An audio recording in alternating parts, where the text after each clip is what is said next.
সম্বন্ধ ধৰি ৰখাৰ স্বাৰ্থত গৈছিলোঁ এখন বিশেষ গাঁৱলৈ। গাঁওখনৰ নাম টিফুক জজলি পুখুৰী ২ নং হলগুৰি গাঁও। আৰু গৈয়ে যিটো পৰিৱেশ চকুত পৰিল আপোনালোকৰ আগত প্ৰকাশ নকৰি নোৱাৰিলোঁ। কাৰণ মোৰ মনত সঘনাই আহি থকা এটা প্ৰশ্নই আপোনালোকৰ আগলৈ ভিডিঅ'ৰ ৰূপত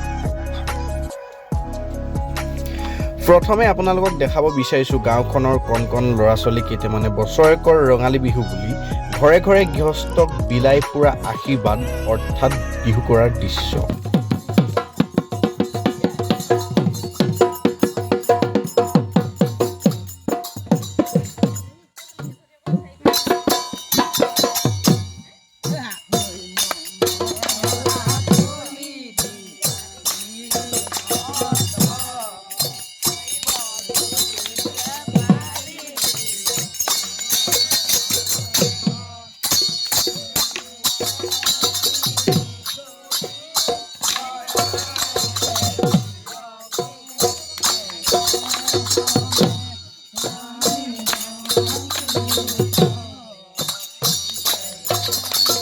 এই কণ কণ ল'ৰা ছোৱালীকেইটাৰ বিহু গোৱাৰ দৃশ্য দেখি এইটো কাৰণে মোৰ ভাল লাগিল যে আজিকালি প্ৰায় গাঁৱত এনেদৰে বিহু গোৱা নাইকিয়াই হৈ গৈছে।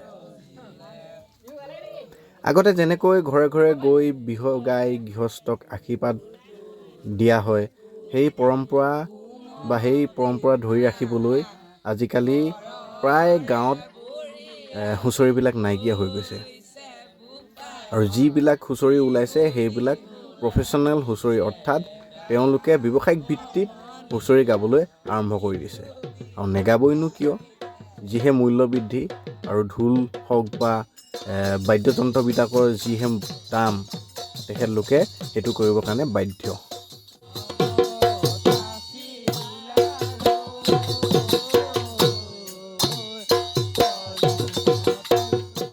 এওঁলোকক ভিডিঅ'ৰ ওপৰত এইটো কাৰণে উপস্থাপন কৰিছোঁ কাৰণ এওঁলোকে অসমীয়া সংস্কৃতিটো জীয়াই ৰাখিবৰ কাৰণে চেষ্টা কৰিছে, সেইবাবেই তেওঁলোকক ভিডিঅ'ৰ ৰূপত উপস্থাপন কৰিছোঁ।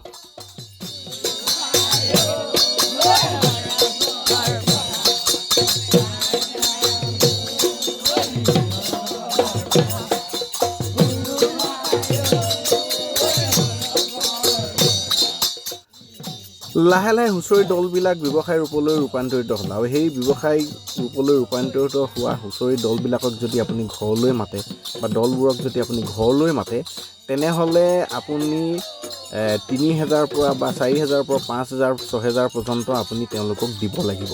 তাৰ ওপৰততো আৰু বেলেগেই কথা, কাৰণ তেওঁলোকে ব্যৱসায়িক ভিত্তিত বিহু কৰিছে। তেওঁলোকে হুঁচৰি গোৱাৰ বিনিময়ত তেওঁলোকে এটা শৰাইখনত মাননি লয়।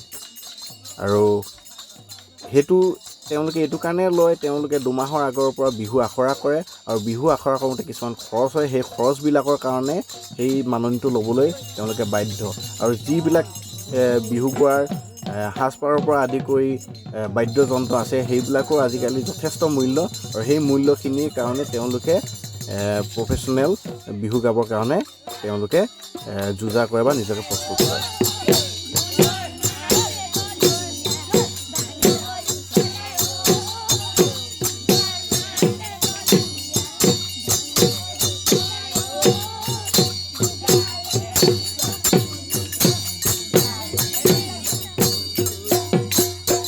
ব্যৱসায় ভিত্তিতে হওক বা যেনেদৰে হওক, বিহু যিহেতু আমাৰ সংস্কৃতি বা পৰম্পৰা হয় সেইটোক আমি জীয়াই ৰাখিব লাগিব। আৰু এই বিষয়ত আমি সকলোৱে চিন্তা চৰ্চা কৰিবৰ সময় হৈ গ'ল। আৰু যদি আমি নিজৰ পৰম্পৰাটো বা সংস্কৃতিটো জীয়াই ৰাখিব নোৱাৰোঁ তেনেহ'লে নিজকে অসমীয়া বুলি পৰিচয় দিয়াটো এক প্ৰকাৰ লাজৰ বিষয় হৈ পৰিব। সেইবাবে যোনে যেনেকৈ পাৰে তেনেকৈ বিহু সংস্কৃতিটো জীয়াই ৰাখিবলৈ চেষ্টা কৰক, তেতিয়াহে আমাৰ নিজৰ সংস্কৃতিটো বা আমি নিজকে অসমীয়া বুলি পৰিচয় দিব পাৰিম। অসম চৰকাৰে বিহুটিক বিশ্বৰ দৰবাৰলৈ লৈ গ'ল, অৰ্থাৎ ৱৰ্ল্ড ৰেকৰ্ডৰ নাম অন্তৰ্ভুক্ত কৰিলে। তাৰ বাবে মই চৰকাৰখনক শলাগিছোঁ। আৰু লগতে এটা কথা আৰু অনুৰোধ কৰিছোঁ যে আমাৰ যিটো সংস্কৃতি, আমাৰ যিটো পৰম্পৰা, আমাৰ যিবিলাক লোকবাদ্য আৰু যিবিলাক অসমীয়া সাজপাৰ আছে সেইবিলাক যদি নাচনী ঢুলীয়াসকলক প্ৰদান কৰি আমাৰ সংস্কৃতিটো জীয়াই ৰখাৰ যদিও চেষ্টা কৰিলেহেঁতেন আৰু ভাল পালোহেঁতেন।